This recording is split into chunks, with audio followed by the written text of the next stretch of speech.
a esta enseñanza de esta tarde de miércoles.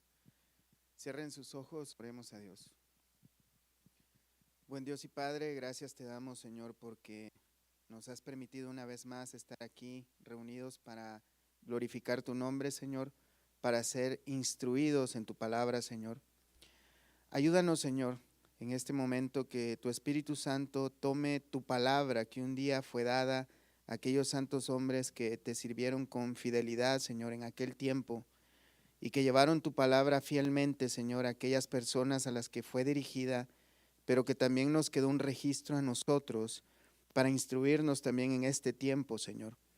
Ayúdanos a tomar, Señor, exactamente el extracto de tu palabra, Señor, por el cual tu Espíritu Santo inspiró a estos hombres y que podamos ser edificados a través de esa palabra, Señor.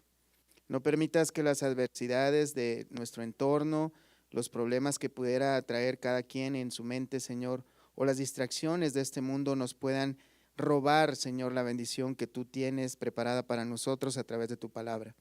Bendícenos, Señor, sé tú glorificándote en la vida de cada uno de nosotros, y todo esto te lo pedimos en el nombre de Cristo Jesús. Amén. Salúdense unos a otros, hermanos. Nuestros niños pasan a su clase. Mientras todos sean nuevamente bienvenidos, hermanos.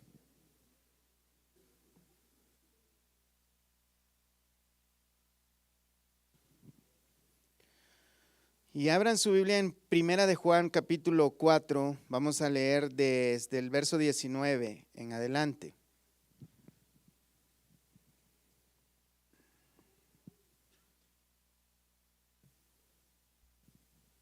Primera de Juan, capítulo 4, verso 19.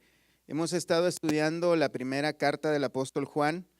Si Dios nos permite, vamos a seguir con la segunda y tercera carta de Juan.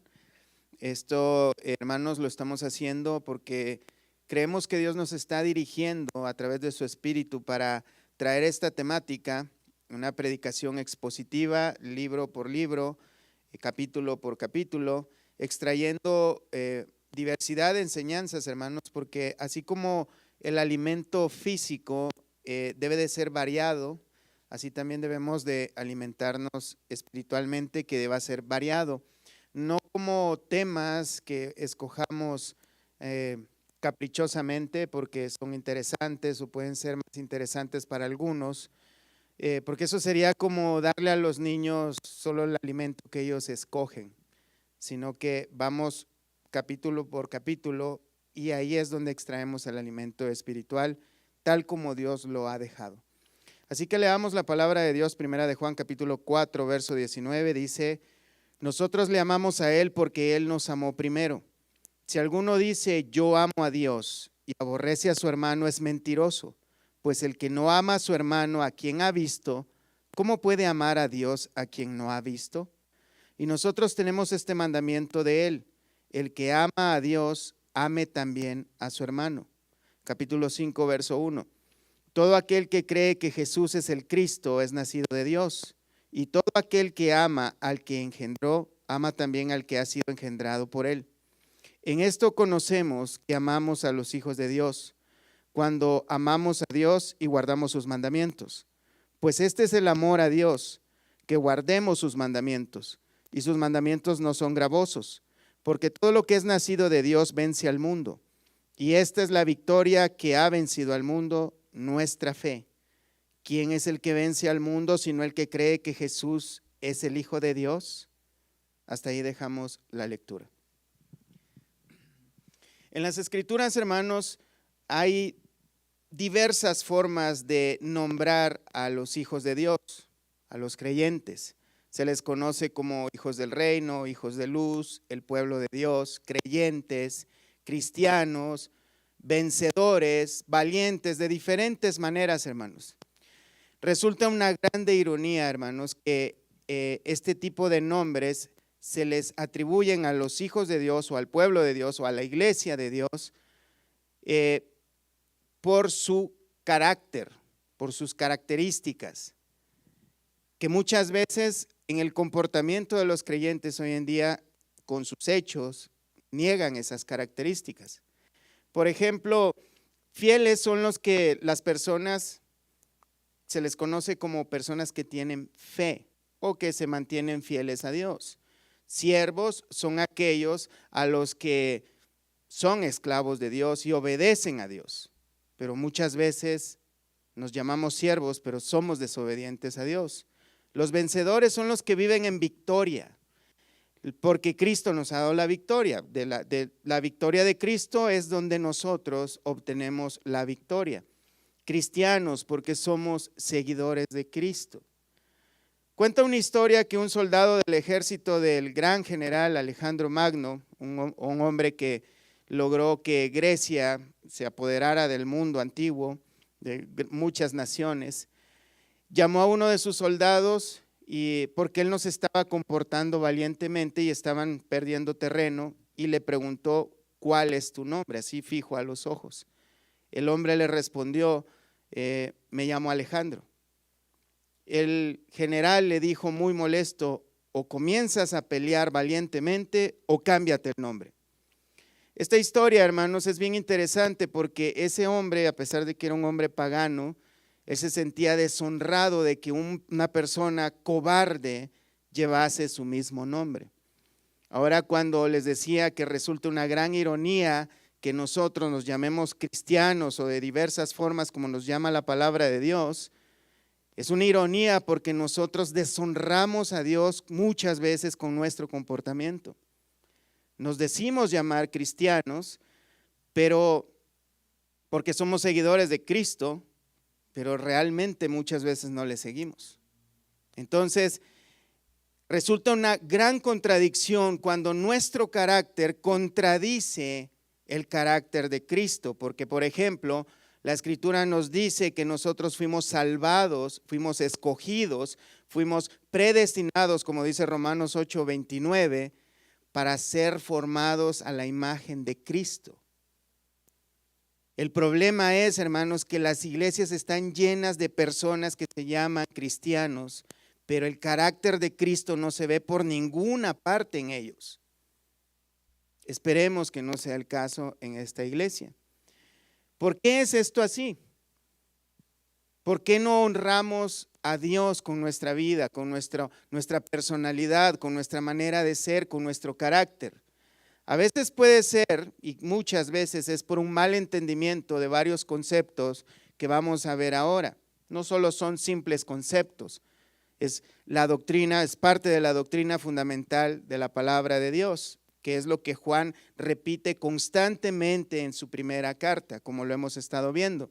El tema del amor, constantemente Juan le da por un lado, por otro, de manera que nosotros entendamos la relevancia que tiene el tema del amor para la vida cristiana. La gente entiende muy mal lo que es el amor, también entienden muy mal lo que es la obediencia, entienden muy mal también lo que significa tener fe, entienden muy mal lo que significa ser un vencedor o vivir en victoria, y vivir en derrota. Es importante recordar, hermanos, que nuestra vida cristiana la debemos regir y guiar, que la dirección, la que debe llevar nuestra vida es lo que dice las Escrituras, no lo que dice alguien o experimentó alguien. No importa que un predicador sea el más famoso, el más exitoso, más millonario y que tenga una elocuencia maravillosa y una personalidad maravillosa, si lo que dice contradice lo que dice la Escritura. No importa que alguien diga que el mismo arcángel Gabriel descendió del cielo y que le dijo X o Y cosa, o que diga que el mismo Dios descendió y le dijo algo que contradice su Escritura, porque eso es falso. Eso es una herejía. Y si no me creen, investiguen el origen de los mormones, que dicen que un ángel le dio X revelación, y ahí tenemos una secta que dice que Jesús es el hermano gemelo del diablo. Y cosas como esas. Y que Dios es el papá de todos nosotros con muchísimas mujeres. O sea, vemos, hermanos, cuánta herejía hay por cosas que gente dice que les dijo Dios. Recordemos entonces que muchas personas, aunque tengan un lenguaje bíblico, confunden el lenguaje bíblico con las cosas terrenales. a las cosas celestiales las confunden con las cosas terrenales y viceversa. De ellos advirtió Pablo, Filipenses 3:18, dice: porque por ahí andan muchos, de los cuales os dije muchas veces, y aún ahora lo digo llorando, que son enemigos de la cruz de Cristo, el fin de los cuales será perdición, cuyo Dios es el vientre y cuya gloria es su vergüenza, que solo piensan en lo terrenal. De manera, hermanos, que muchas personas extraen de la palabra de Dios cosas celestiales para enseñar cosas terrenales, y que la gente que los escucha estén poniendo los ojos en las cosas terrenales únicamente. Al amor lo confunden con una especie de sentimentalismo emocional, romántico, que tolera todo. Por amor se vale todo tipo de pecado, según ellos, pero no según la palabra de Dios. La obediencia para ellos es solo hacerle caso al predicador. Ay de usted que desobedezca al predicador. Esa es la obediencia. Es la única obediencia que se predica desde algunos púlpitos. Tener fe para ellos es un tipo de intercambio de cómo torcerle la mano a Dios, pero por medio de dinero. Si usted tiene fe, traiga lo más que pueda. Es más, consiga prestado, dicen algunos. Así que si usted da mucho, Dios le va a conceder un milagro. Esa es la predicación que se oye en esencia en algunos lugares. Y ser victorioso o vivir en victoria para este tipo de personas es no tener deudas, no tener tristeza, no tener enfermedades, no tener problema, ausencia de todo ese tipo de cosas. Y si usted tiene ese tipo de cosas, es porque no tiene fe, es porque no le hace caso al predicador, es porque no da dinero, y usted vive en derrota, según este tipo de maestros. Y de eso está lleno el mundo. Y lo peor de todo es que esas iglesias están llenas de personas que felizmente llegan a escuchar ese tipo de tonterías. De manera, hermanos, que veamos lo que dice la Biblia al respecto. Obviamente esto no es lo que habla la Biblia con respecto al amor, con respecto a la fe, con respecto a la obediencia y con respecto a ser victoriosos. El apóstol Juan nos dice en el verso 19 del capítulo 4, nosotros le amamos a Él porque Él nos amó primero. Ya hemos hablado mucho sobre este asunto, hermanos. Juan ha venido hablándonos en toda su epístola acerca del amor. No hay manera, hermanos, que nosotros podamos amar a Dios de parte de nosotros mismos.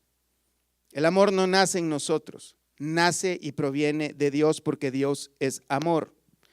Nadie puede amar a Dios nomás porque sí.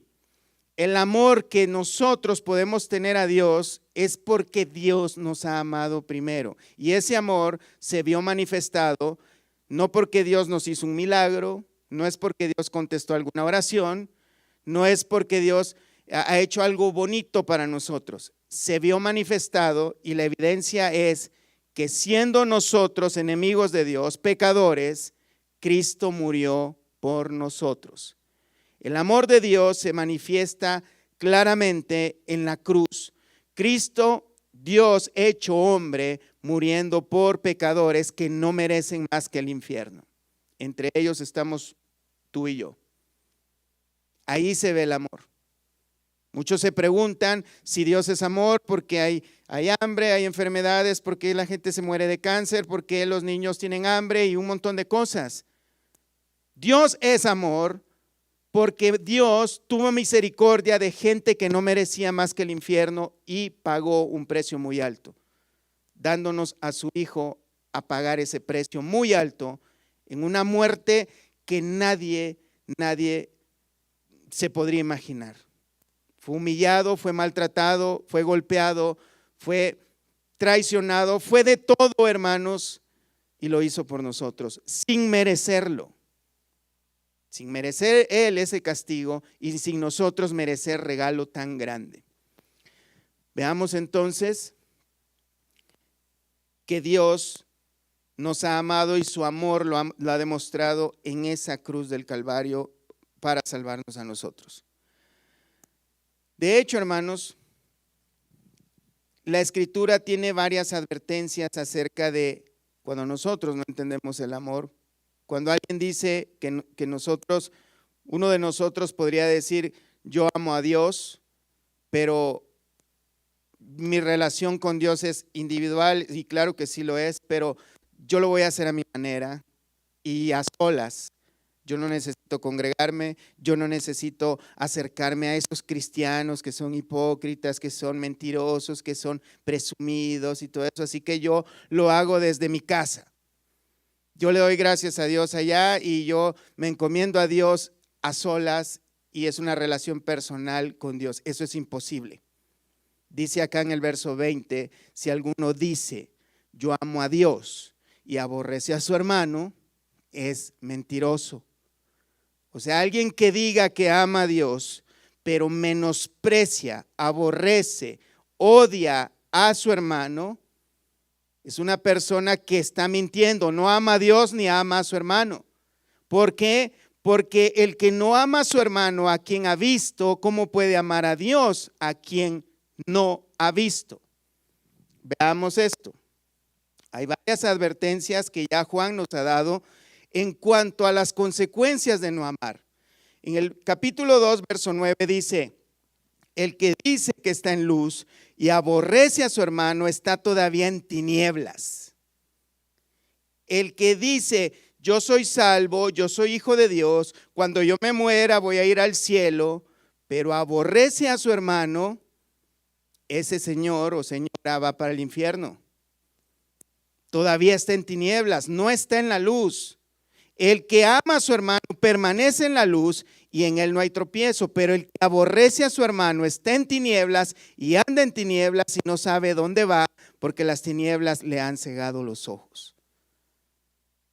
Se engaña a sí mismo porque su corazón está lleno de tinieblas, la luz no le ha alumbrado todavía. Hermanos, esto es grave, es urgente que cada uno de nosotros pongamos atención. En el capítulo 3, verso 10 del mismo Primera de Juan, en esto se manifiestan los hijos de Dios y los hijos del diablo. Hay una diferencia en las manifestaciones entre un hijo de Dios y un hijo del diablo. Todo aquel que no hace justicia y que no ama a su hermano, no es de Dios, es del diablo. Porque los hijos de Dios aman a su hermano y aman a Dios y andan en luz, son obedientes. Capítulo 4, verso 8, el que no ama no ha conocido a Dios porque Dios es amor. Aquí, hermanos, la escritura es clarísima. No necesitamos interpretación alguna ni revelación de algún iluminado. Aquí es claro las advertencias que Dios, a través del apóstol Juan, nos ha dejado en su palabra. Estas son las evidencias de alguien que no es hijo de Dios o que es hijo de Dios. O mejor dicho, que es un hijo del diablo, no ama. En el 4:20, que es lo que estamos viendo, si alguno dice yo amo a Dios y aborrece a su hermano es mentiroso, pues el que no ama a su hermano, a quien ha visto, ¿cómo puede amar a Dios a quien no ha visto? Veamos esto. No se puede amar a Dios y aborrecer al hermano. Esto está claro, lo entendemos todos, ¿verdad? No necesitamos ir al griego para ver qué significa eso. El que dice yo amo a Dios, es más, lo vamos a poner un poquito mejor. Aquella persona que el domingo está cantando Cristo yo te amo, pero saliendo del culto da muestras de aborrecimiento a su prójimo, es un mentiroso. Lo que estuvo cantando es una farsa. El que se dirige a Dios en oración, Señor, yo te amo y derrama lágrimas, pero no manifiesta amor a su prójimo, es un mentiroso. Eso es lo que dice la Escritura. Es fácil decir amar a alguien a quien no puedes ver. Y es mucho más fácil amar a un ser que es perfecto. Y más fácil cuando ese ser perfecto, y hay muchas promesas maravillosas, y tienes una expectativa de que ese ser perfecto, que es bueno, amoroso, misericordioso y que esperas grandes cosas y maravillas de parte de Él. Es fácil amar a alguien que te puede dar buenas cosas. Difícil es amar a tu hermano, que no es perfecto, que al contrario tal vez te irrita o te ha hecho daño y que tal vez y muy seguro no vas a obtener ningún beneficio de esa persona. Es muy difícil. Por eso el Señor dice que el que dice que ama a Dios, porque pues ¿cómo puedes demostrar el amor de Dios? ¿Con palabras? Así es como lo demuestran algunos. O sea, no podemos nosotros como seres humanos, no podemos revisar y analizar el corazón de alguien si de verdad ama o no ama a Dios, pero sí podemos ver cuando una persona aborrece a otra. Eso es muy obvio. Porque nosotros podemos fingir y engañarnos unos a otros, pero a veces el rencor que hay entre una persona y otra es notorio. La clave de este asunto, hermanos, es que debemos amar de la manera como Dios nos ha amado. ¿Y cómo Dios nos ha amado? Nos ha amado porque somos bonitos, hábiles, inteligentes, guapos, bellos. ¿Hay algo maravilloso en nosotros que le interese a Dios? No. De esa misma manera debemos amar a nuestro hermano. Porque si nosotros empezamos a juzgarnos unos con otros y empezar a decidir a quién puedo amar y a quién no, Dios no hizo acepción de personas. Dios no buscó lo más bello, lo más inteligente, lo más sabio de este mundo, sino lo más aborrecible, dice la Escritura.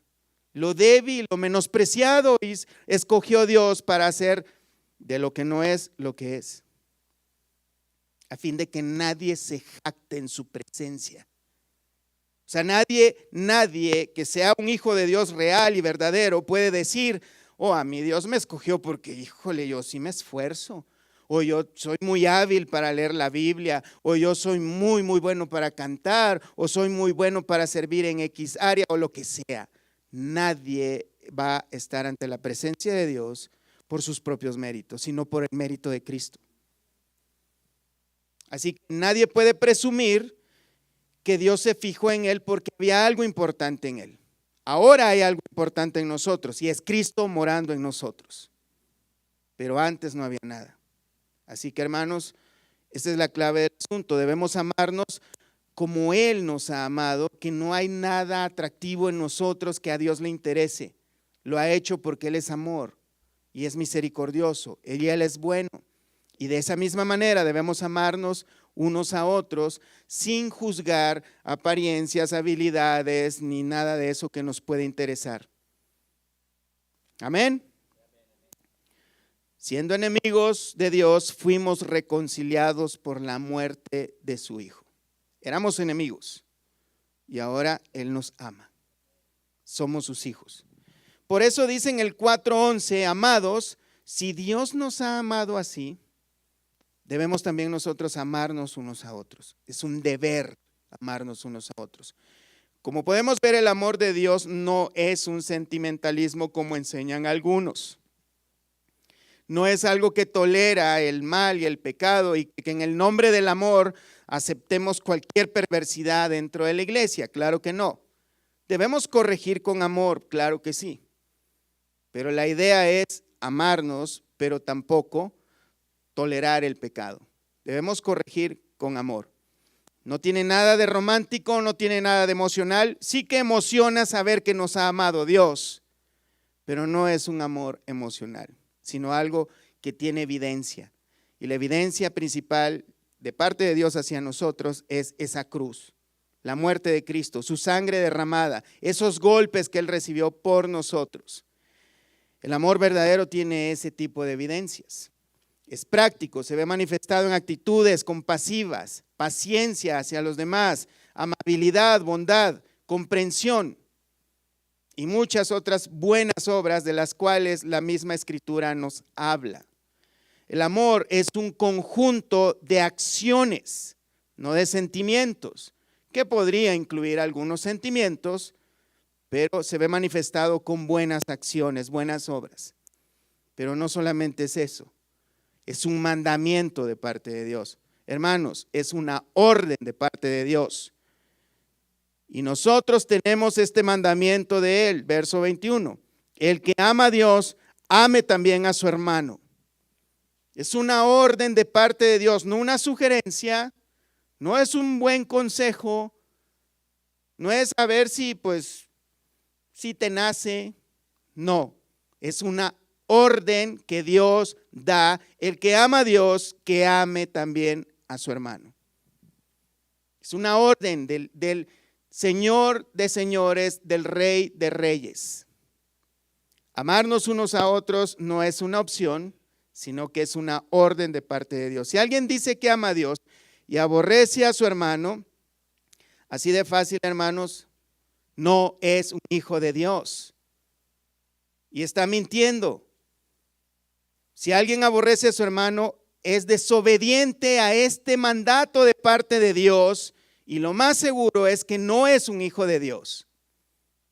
La verdad no está en él, porque está desobedeciendo el mayor y grande mandamiento que describe la Escritura.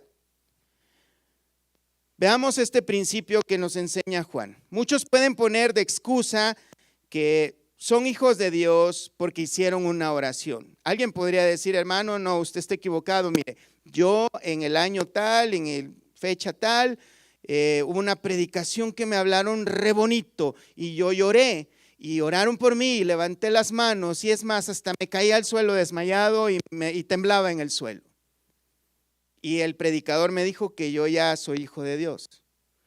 Si aborreces a tu hermano, eres hijo del diablo. Lo dice la Escritura. Y no importa lo que diga alguien más, porque Dios lo dice en su palabra, repetidas veces. O alguien puede decir, mira, es que yo tuve varias experiencias paranormales aquí y allá, y algunos hasta ponen que tienen la cabellera de varios demonios colgadas en la pared y muchas cosas como esas, que han vencido demonios y cosas así. Eso no es una evidencia de que eres un hijo de Dios, es el amor al prójimo el que es evidencia de que somos hijos de Dios. La Escritura es clara en esto, hermanos. Veamos entonces el principio que Juan nos enseña en el capítulo 5, verso 1.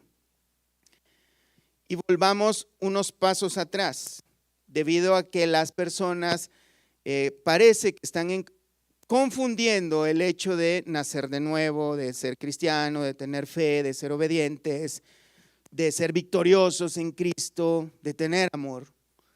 Entonces veamos que dice, todo aquel que cree que Jesús es el Cristo es nacido de Dios. Ahí está, hermano. ¿Ves que estás equivocado? Me puede decir alguien. Sí, pero veamos esto. Es verdad, ¿qué necesitamos según la Escritura para ser llamados hijos de Dios? Creer en Cristo. Algunos le llaman recibir a Cristo en su corazón. Pero es increíble, hermanos, que Cristo vive en tu corazón y odies a tu hermano.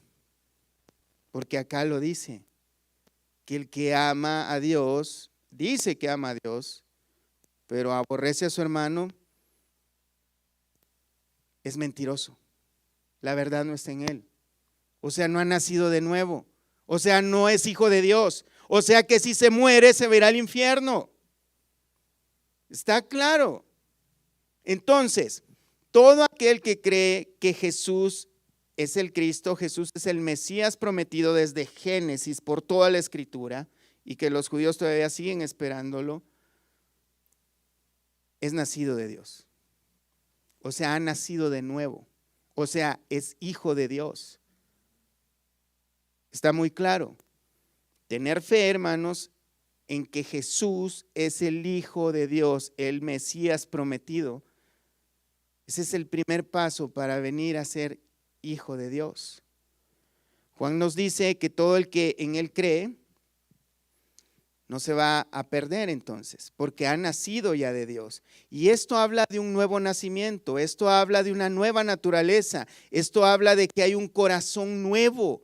Esto habla, hermanos, de que ya no hay esos deseos que existían antes. o por lo menos se están desvaneciendo, porque ahora quien vive en nosotros es nuestro Señor. Hay una nueva naturaleza, por eso se llama un nuevo nacimiento. Y se cumple la profecía que había dado a los profetas en el Antiguo Testamento, que Dios nos daría, quitaría el corazón de piedra y nos daría un corazón de carne para que pudiéramos ser sensibles a su palabra y obedecerla. Y Él mismo dijo y prometió que iba a hacer que nosotros andemos y cumplamos y pongamos por obra sus mandamientos. En ese sentido, hermanos, tenemos que tener bien claro que una persona que se dice hijo de Dios, que se dice cristiano, que ha nacido de nuevo, entonces ahora tiene una nueva naturaleza en la cual ahora puede obedecer a Dios. No hay manera que podamos obedecer a Dios sin un nuevo nacimiento. Para el que ha nacido de nuevo, hermanos, ahora es una historia nueva, ahora es una vida nueva. Las cosas viejas pasaron, dijo Pablo. ¿Y qué cosas? Vienen aquellos terrenales. Ya las deudas quedan atrás, ya tus enemigos están derrotados. Sí, pero ¿cuáles enemigos? Los que te quieren pegar, esos te van a pegar de todos modos. Es el pecado que te llevaba y te arrastraba al infierno. Todo eso ya quedó atrás. Esos deseos pecaminosos, ahora Dios nos ha dado la capacidad de poder vencer esos pecados, esos impulsos de la carne. Ahora Dios vive en el creyente. Y mira, Romanos 5:5, el apóstol Pablo dice: y la esperanza no avergüenza, porque el amor de Dios ha sido derramado en nuestros corazones por el Espíritu Santo que nos fue dado. Muchos hacen una distinción, y esto es una grave herejía, hermanos, entre recibir a Cristo y después recibir al Espíritu Santo. No hay tal cosa. Si tienes a Cristo, es absurdo que no tengas al Espíritu Santo. En el momento en que tú crees, en el momento que naces de nuevo, Dios pone el Espíritu Santo y Cristo vive ahora en ti a través de su Espíritu. Y la evidencia de que tienes al Espíritu no es hablar en lenguas ni tener un comportamiento raro. La evidencia es que ahora vas a poder amar a tu hermano. ¿Por qué? Porque el amor de Cristo ha sido derramado, el amor de Dios ha sido derramado en nuestros corazones por el Espíritu Santo que nos fue dado. ¿Cuándo? En el momento que creímos. Eso es lo que enseña la Escritura. Ahora, ese nuevo nacimiento que ha ocurrido en ti y en mí nos da la capacidad de vencer esos deseos carnales, de obedecer a Dios, de tener una fe genuina, de poder amarnos unos a otros como Dios dice que nos debemos de amar, así como Él nos ha amado a nosotros. Antes era imposible. Pero ahora con el poder del Espíritu Santo, ese es el poder que ahora mora en nosotros. No hacer cosas que nos hacen comportarnos como gente retrasada mental. Ese es el poder, el verdadero poder del Espíritu Santo morando en la vida del creyente, no cosas raras. Dios, hermanos, a veces hace cosas que no podemos entender, pero no es que no tengan sentido. Después las llegamos a entender en su momento. Pero todo lo que Dios nos ha otorgado no es para que nos comportemos como gente retrasada mental o endemoniados. No, es para que podamos vencer. La evidencia de que somos hijos de Dios entonces, hermanos, es que tenemos al Espíritu Santo de Dios morando en nosotros y ahora podemos amar. Esto pasa en el momento que creímos o que creemos. Así como la luna, hermanos, irradia la luz del sol, porque la luna no tiene luz propia, pero si la vemos, vemos que sí ilumina, pero no es una luz propia, es la luz que le pertenece al sol, que la refleja de parte del sol. Así como la luna no tiene luz propia, pero refleja, irradia esa luz, comparte esa luz, así todo el nacido de Dios, así todo el creyente irradia el amor de Dios a los demás. No es un amor que nace en nosotros, que nació en nosotros, es un amor que pertenece a Dios. Dios es amor. Y Él ha derramado ese amor a nosotros los creyentes. Ahora debemos utilizar ese amor para compartirlo con los demás. ¿Se entiende eso, hermanos? Es claro, ¿verdad? Eso es lo que enseñan las Escrituras. No cosas románticas, no cosas raras. El amor no nace de nosotros porque Dios es amor. Así que amar es la evidencia de que hemos nacido de nuevo, hermanos. Y todo aquel que ama al que Él engendró, ama también al que ha sido engendrado por Él. Y esto es un ejemplo muy familiar.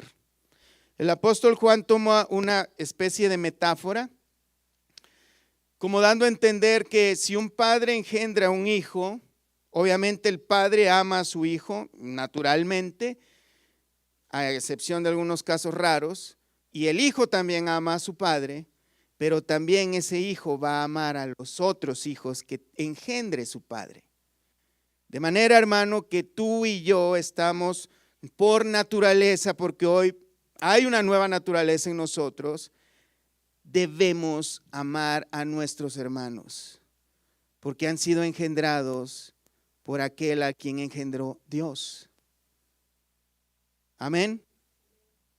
Son nuestros hermanos, aunque no nos gusten, pero hay muchos inteligentes que se ponen a distinguir, bueno, ese como no me cae bien, segurito no es un hijo de Dios porque está feo, huele feo, se porta feo, lo que sea.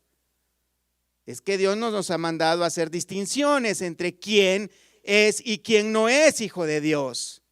Nos ha dado una orden que nos amemos unos a otros. No si te gusta o te cae bien.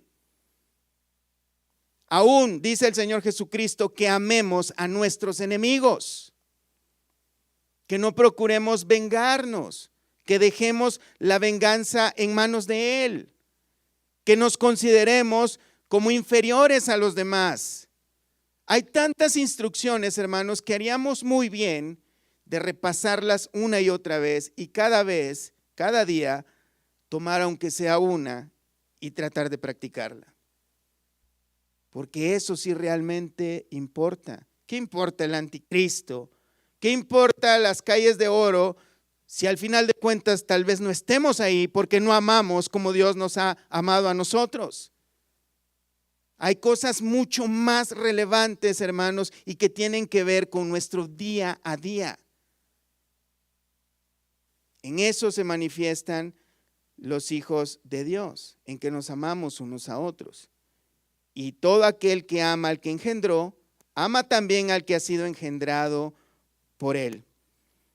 Pero Dios, hermanos, nos ha mandado que nos amemos unos a otros sin hacer acepción de personas. Verso 2. En esto conocemos que amamos a los hijos de Dios cuando amamos a Dios y guardamos sus mandamientos.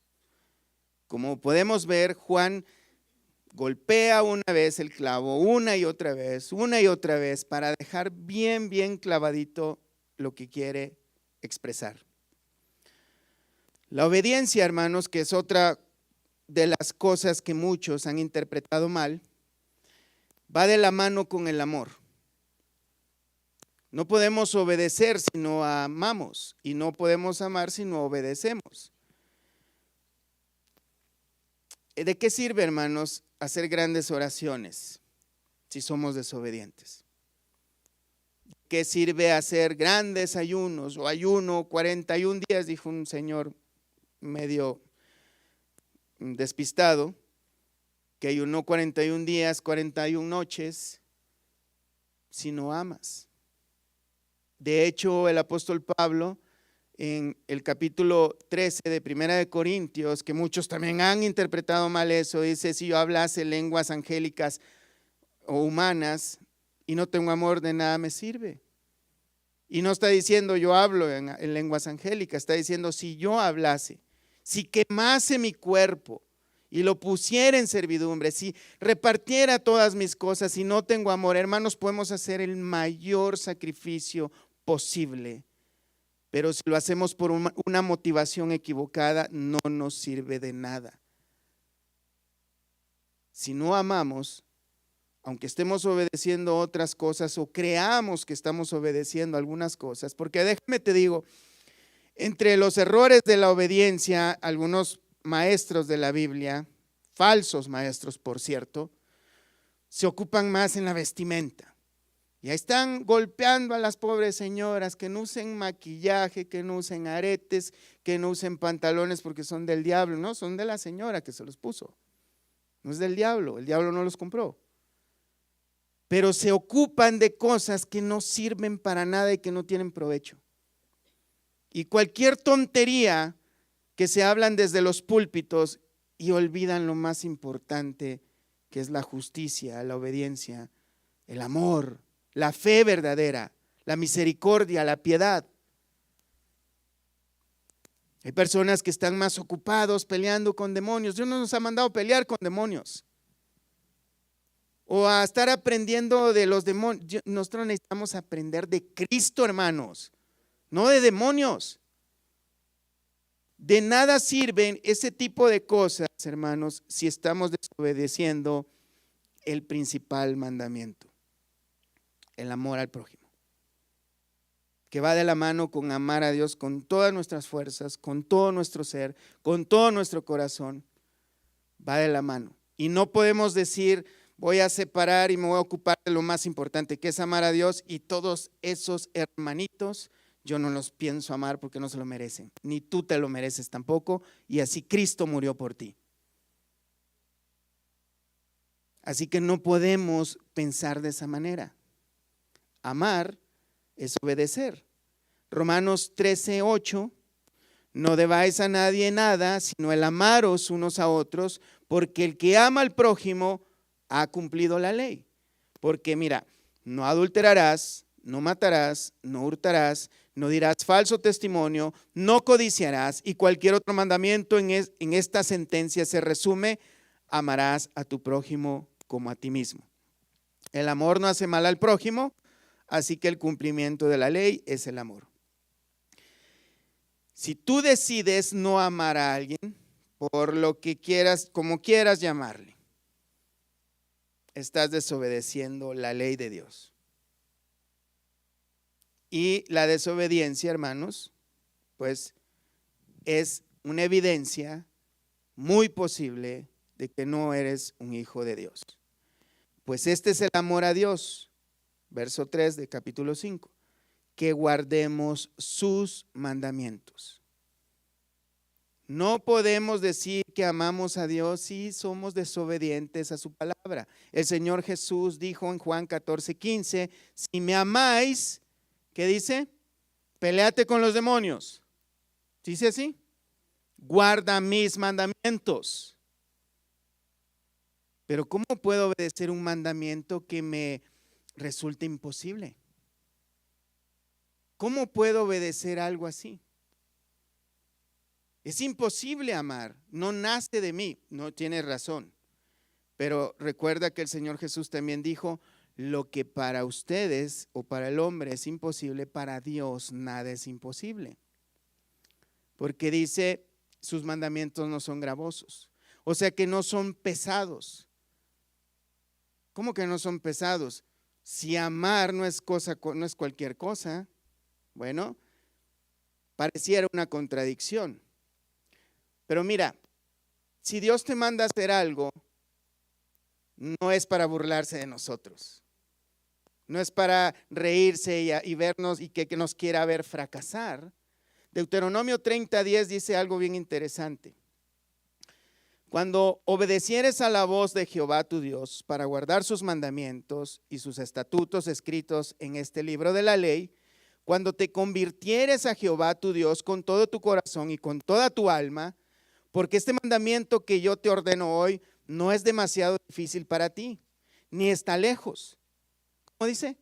Este mandamiento no es demasiado difícil para ti, ni está lejos, no está en el cielo para que digas, ¿quién subirá por nosotros al cielo y nos lo traerá y nos lo hará oír para que lo cumplamos? Ni está en el otro lado del mar para que digas, ¿quién pasará por nosotros el mar para que nos lo traiga y nos lo haga oír a fin de que lo cumplamos?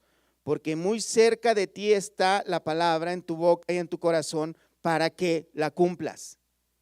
Si Dios nos manda algo es porque Él mismo nos provee las herramientas o el poder o la capacidad para poder obedecer.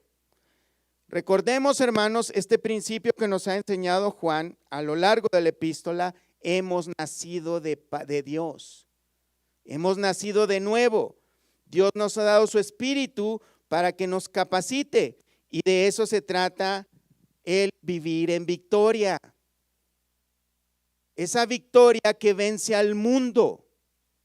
No se trata de deudas, no se trata de pelearse con enemigos, no se trata de vencer a la suegra, ni nada por el estilo, ni de pelear con demonios. Se trata de vencer al mundo.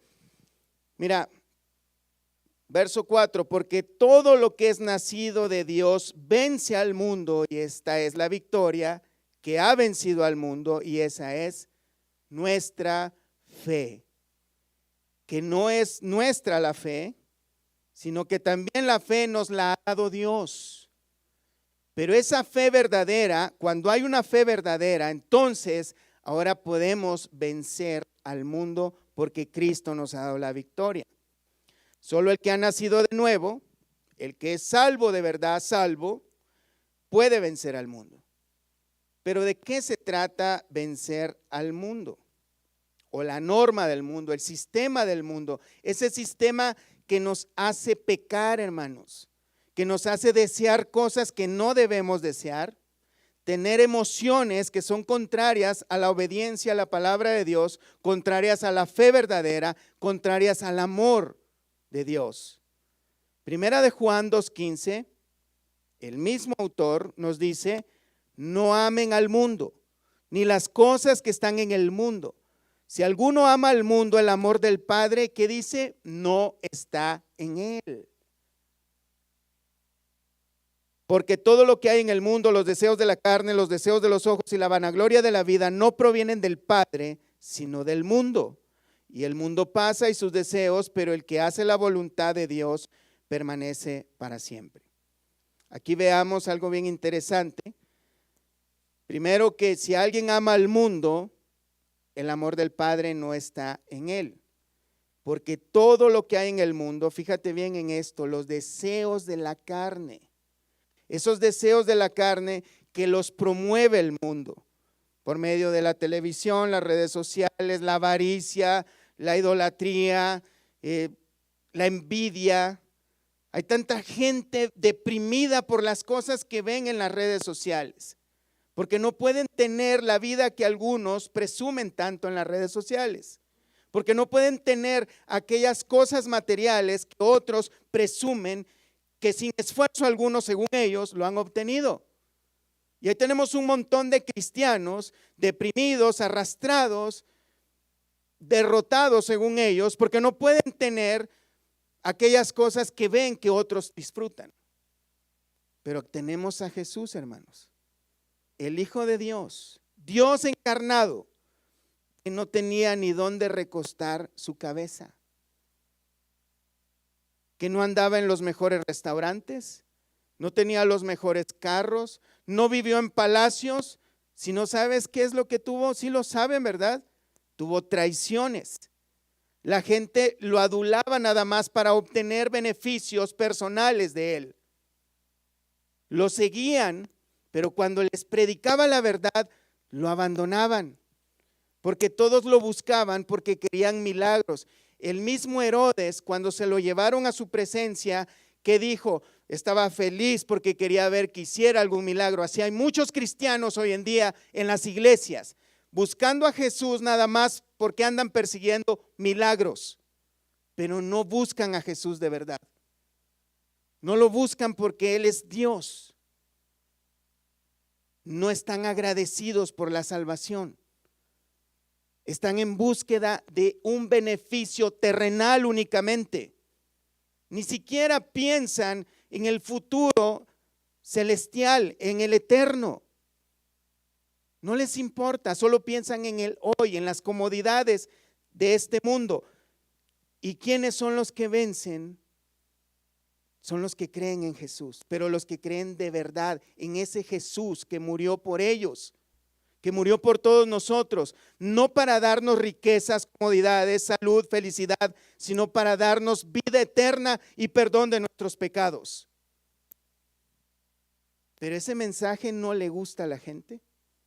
Les gusta el mensaje del mundo, donde les dicen que van a ser prósperos, exitosos, millonarios, felices, que lo decreten, que lo declaren, que den tanto dinero, y si no se cumple, es culpa de ustedes porque no tuvieron fe.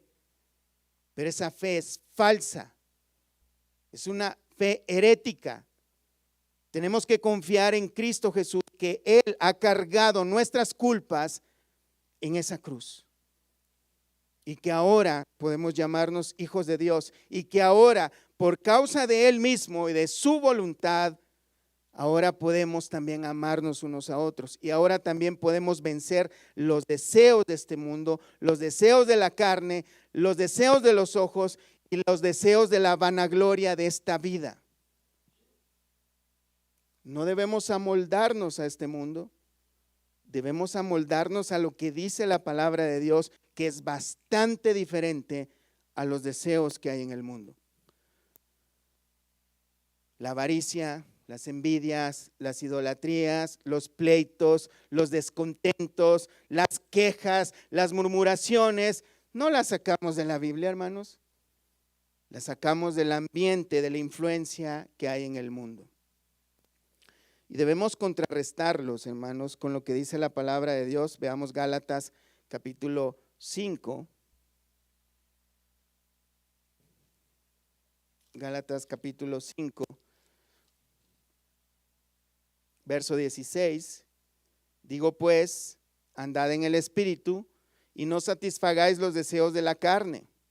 Fíjate que hay un contraste de los deseos de la carne con la obra del Espíritu. Porque el deseo de la carne es contra el Espíritu y el del Espíritu contra la carne, y estos se oponen entre sí para que no hagáis lo que quisierais. Pero si sois guiados por el Espíritu, no estáis bajo la ley.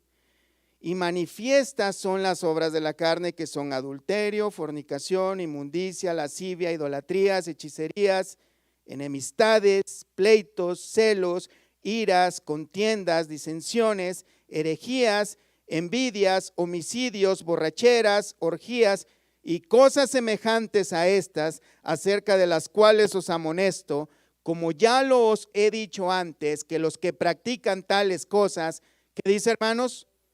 No heredarán el reino de Dios. Por mucho que digan yo amo a Dios, pero practican todas estas cosas, no heredarán el reino de Dios. ¿Y saben por qué las practican? Porque el amor de Dios no está en ellos, porque la luz de Dios no está en ellos, porque no viven en la verdad. Mas el fruto del Espíritu es amor, y fíjate, empieza con amor. Y es un solo fruto, no es un montón de frutos diversos, pero es amor, y cuando hay amor hay gozo, y también hay paz, también hay paciencia. Si tú amas, vas a tener paciencia. Si tú amas, vas a ser benigno, vas a ser bondadoso, vas a tener fe, vas a ser manso con los demás, vas a tener templanza. Contra tales cosas no hay ley. Pero los que son de Cristo han crucificado la carne con sus pasiones y deseos. Si vivimos por el Espíritu, andemos también por el Espíritu. No nos hagamos vanagloriosos, irritándonos unos a otros, envidiándonos unos a otros. Hay un contraste muy grande, hay un choque muy grande, la carne y el espíritu. Habría que analizar qué es lo que domina nuestra vida, nuestro diario vivir, no en la iglesia, no ese momento, esos 5 minutos que a veces le dedicamos a Dios, sino la tendencia que tenemos el día a día. todo el día.